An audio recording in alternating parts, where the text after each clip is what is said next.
Então, não é? O que você pensa sobre isso, não é? Como você vê esse sincretismo religioso? É válido agregar? Será que não enriqueceria ainda mais, não é? Os nossos preceitos religiosos, mas isso tudo é um ponto de vista. A professora aqui está lançando um questionamento, não fazendo, não é? Não está impondo, não é uma imposição, e sim convidando a todos nós, eu e você, a fazer uma reflexão, não é? Será que porque o Guguzinho, o Joãozinho, o Alberto é de uma religião A e porque eu sou católica eu não vou me aproximar deles? Aquela frase que às vezes algumas pessoas, não é? Acabam dizendo, eu vou para o céu, você não vai? Será que é válido? Será que realmente funciona dessa forma? É algo a ser pensado. E a passagem bíblica hoje, não é? Ela joga isso bem na nossa cara, não é? Será mesmo que eu não estou fazendo uma discriminaçãozinha quando eu tiro o melhor para aquele que eu considero que é o melhor e separo para o outro aquilo que eu acho que é o ruinzinho? Não, ele é pobre lascadinho lá, não tem nada, desculpe o termo que eu usei agora, né? Mas é um pobre desfavorecido, não tem nada, então o que eu der para ele é lucro. Então dá para ele o resto, o que sobra, o que fica. Será que eu não estou tendo uma atitude discriminatória? É algo a se pensar, não é, meus amados? Será que isso é uma atitude, não é genuinamente, originalmente cristã? Essa é a proposta que Cristo nos ofereceu, nos apresentou? Pois bem, vamos lá, nossa aula de hoje. Brasil tem uma denúncia de intolerância religiosa a cada 15 horas.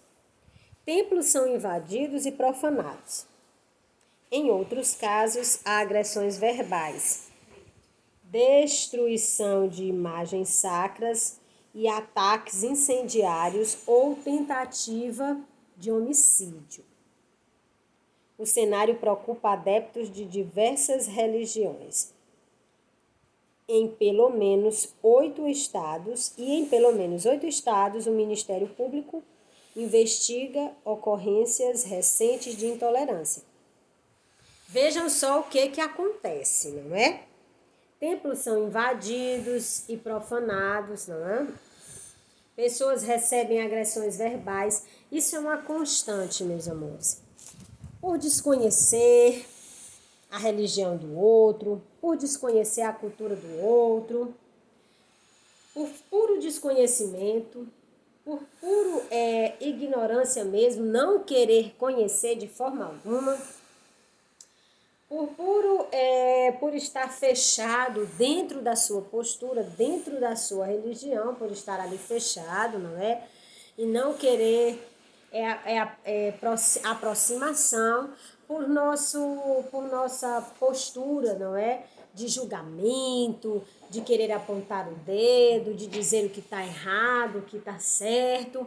Então, essa nossa postura de julgar, o meu ponto de vista é melhor do que o seu, aceite o meu ponto de vista, eu não quero o seu não serve, eu sou melhor do que você, eu sirvo a Deus, você não serve, você serve a outros deuses, então não serve para mim, porque eu sirvo ao Deus verdadeiro, você não.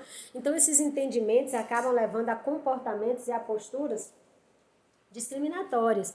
E é por isso que a cada 15 horas há uma denúncia de intolerância religiosa.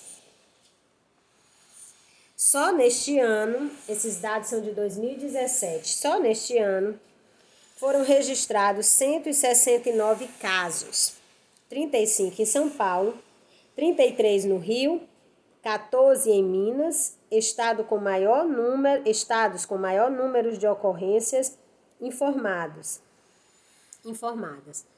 Comparado ao mesmo período de 2006, haveria um recuo de 55%. Mas Lima, o autor da pesquisa, não é? Explica que a oscilação de denúncias não refletem a realidade. Quando você vir um número maior em um ano, é certo que houve divulgação do problema por meio de campanhas. Um exemplo diz: é que em 2016, ano da campanha nacional Filhos do Brasil, houve registro recorde de 759 casos. É o que ele vem dizendo aqui. Se não for divulgado, não é tomado, o público, de uma maneira em geral, não toma conhecimento. Se não toma conhecimento, não se encoraja a fazer novas denúncias.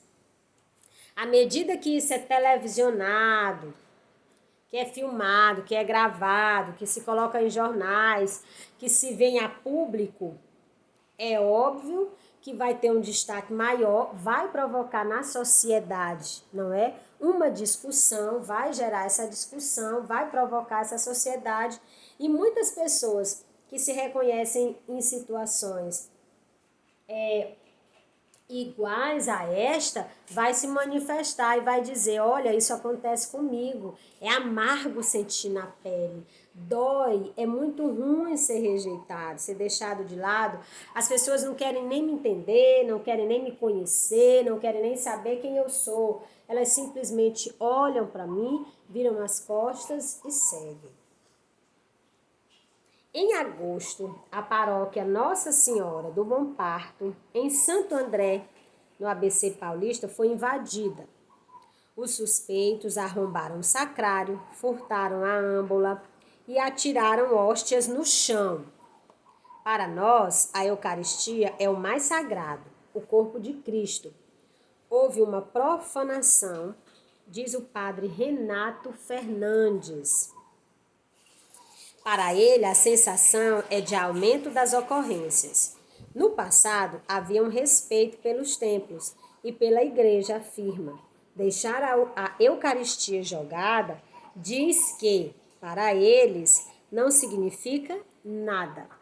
Bem, a Eucaristia para nós, cristãos católicos, é o próprio corpo de Cristo, que toda vez se entrega no ato da missa, ele se entrega, ele morre e ressuscita todas as vezes.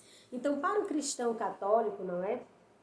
Que se apoia na Santa Ceia, que o próprio Cristo deixou para nós a Santa Eucaristia, ali não é uma simples partícula de trigo. Ali sim é o sangue e o corpo de Cristo. É óbvio que há outros pensamentos a respeito, que há outras religiões que não veem na hóstia consagrada, o próprio Cristo. Sim, eles não veem, não é?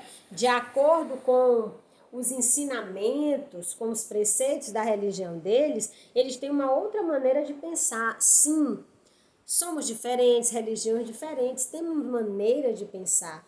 Mas isso, em momento algum, não nos dá o direito nem de profanar templos católicos, nem de profanar templos evangélicos, nem de profanar templos espíritas, nem de profanar terreiros de umbanda. Isso não nos dá o direito.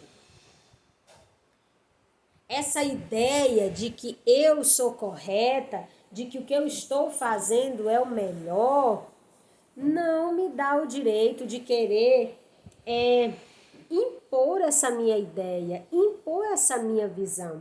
Isso aconteceu com os nossos antepassados, meus amores. Isso aconteceu com os povos indígenas, isso aconteceu com os africanos. Você querer impor a sua cultura. Tudo bem, somos diferentes, temos religiões diferentes, temos visão de vida diferentes. Pois ótimo, vamos nos respeitar. A Eucaristia é tudo para você? Que bom! Eu não aceito, mas eu respeito o teu direito de ser cristã católica, respeito o teu direito de comungar, respeito o teu direito de observar e de perceber e de acreditar, não é? Que a partícula é o corpo de Cristo. Sim, a minha religião me diz outra coisa, mas eu respeito a tua religião. Eu respeito você. Nós podemos coexistir no mesmo espaço. Não é o que nos diz os dados, não é o que nos mostram os dados que estão aqui estampados aqui para cada um de nós, não é? Estamos vivendo um mundo em que eu tenho todas as certezas do mundo, e se as minhas certezas não são as tuas certezas, Você não cabe na minha vida, você não cabe no meu estado, você não cabe no meu país, você não cabe no mundo. Essa é uma realidade, meus amados, triste, constrangedora, mas é uma realidade e nós precisamos trazer ela para a nossa sala de aula, ok? A análise de 2017 aponta que a maioria das vítimas de intolerância é de religiões de origem africana, com 39% das denúncias. Lidera um ranking Umbanda, com 26 casos, Candomblé, com 22 casos, e as chamadas matrizes africanas, 18 casos. Depois vem a católica, 17 casos, e a evangélica, 14 casos. Sabe o que realmente causa um espanto? É que em 2020, século 21, estejamos, não é, qualificando, caracterizando, limitando as pessoas ao pensamento delas, à cultura delas, à história delas, à religião delas, à crença delas, ao formato do corpo dela, à cor da pele dela. É lamentável que ainda seres humanos com tanto acesso como nós temos hoje, meus amados. Eu estou dando aula para vocês via internet. Você está na sua casa, eu estou na minha. Então é impossível que hoje, nos dias em que nós estamos vivendo, ainda tenhamos pensamentos tão arcaicos, coisas que foram, não é? Que foram colocadas, pessoas que foram educadas com esse pensamento no período medieval, bem antes disso. E você ainda trazer isso com você, ninguém nasce, meus amores. Ninguém nasce preconceituoso. O preconceito não é um dos nossos membros do nosso corpo. O preconceito não é um órgão do nosso corpo. O preconceito não faz parte das substâncias, não é, que correm no nosso corpo. Não faz parte do nosso sangue, não faz parte da nossa respiração, não faz parte dos nossos órgãos, não é nada que nasce com o ser humano. O preconceito é algo que você aprende. O preconceito, ele existe porque ele foi aprendido. Se ele foi aprendido, alguém ensinou. Ninguém nasce preconceituoso. O preconceito é colocado na pessoa. Certo? O preconceito, ele é lá instalado na pessoa. A pessoa vai lá e instala com aquelas ideias, não é, que cresce. Olha, é dessa religião, vai direto pro inferno. É dessa outra religião, não, essa religião aí não é a nossa, não. É dessa cor, nossa, mãe, é dessa cor aí, pronto, não serve pra gente. Então, a criança, ela vai crescendo, o ser humano, ele vai crescendo e vai tendo contato com esses comportamentos, contato com esses ensinamentos, e tudo que é ensinado, não é? Ao longo de um determinado tempo, é claro que será aprendido. E uma vez aprendido, não é? E tomado como uma verdade, é claro que será replicado. É claro que a pessoa que aprendeu vai colocar em prática, sim. E aí acontecem situações como essa. Em pleno século XXI, a pessoa ter medo de dizer que é umbandista, de dizer que faz parte do candomblé, de dizer que é espírita, de dizer que é católica, de dizer que é evangélico. Em pleno século XXI, não é? É algo a se pensar. Eu lanço aqui um questionamento, um pensamento, não é? Eu lanço aqui até uma pergunta. Cristo comportou-se dessa forma? Cristo nos ensinou isso. Esses ensinamentos e esse comportamento veio de Cristo enquanto ele estava conosco? Façam as leituras bíblicas e vocês irão concluir, terão a mesma conclusão que eu tenho, meus amores. Cristo veio para nos ensinar a amar. uns aos outros como nós nos amamos e amar a Deus acima de todas as coisas, meus amores. Creiam firmemente nisso. Ele veio nos ensinar o respeito,